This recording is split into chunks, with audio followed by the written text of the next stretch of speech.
someone to talk to,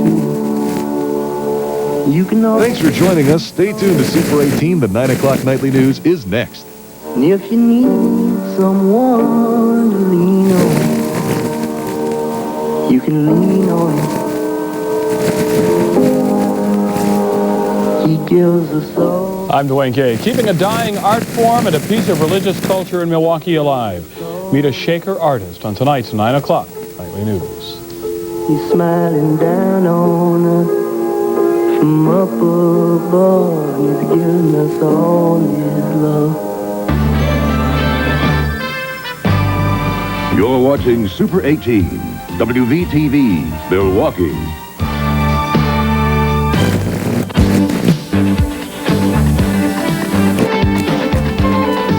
And now, the 9 o'clock nightly news with Liz Talbot, ꫶꫶, Marlon McGee's weather, and sports with Mike Hegan and Bob Bopp. New Year's around the world begins with some unusual scenes. Good evening, I'm Liz Talbot. And I'm ꫶꫶. It's a good bet, at least it's our hope. Your New Year's is off to a better start than Manuel Noriega. The deposed dictator is spending the holiday holdup as an unwelcome guest at the Vatican Embassy in Panama tonight. Meanwhile, a few hundred protesters are outside. They are demanding Noriega be brought to justice. If Panama's Attorney General has his way, Noriega will be tried for murder. He claims Noriega should be held responsible for the deaths of 10 officers killed during the coup attempt last October.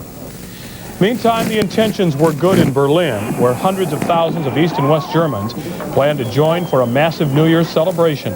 But scaffold built near the Brandenburg Gate collapsed. At least one person was killed and 50 others injured. The crowds, estimated to be near 500,000, made it difficult to get at the injured.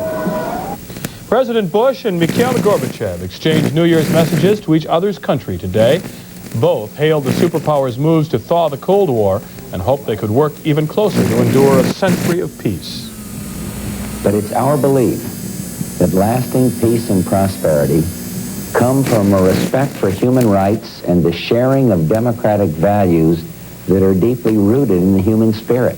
I propose that we make the 1990s a decade of greater closeness between the United States of America and the Soviet Union on the basis of universal human values and of a balance of interests. President Bush's message was broadcast on television and radio in the Soviet Union. Neither of the two leaders criticized the other.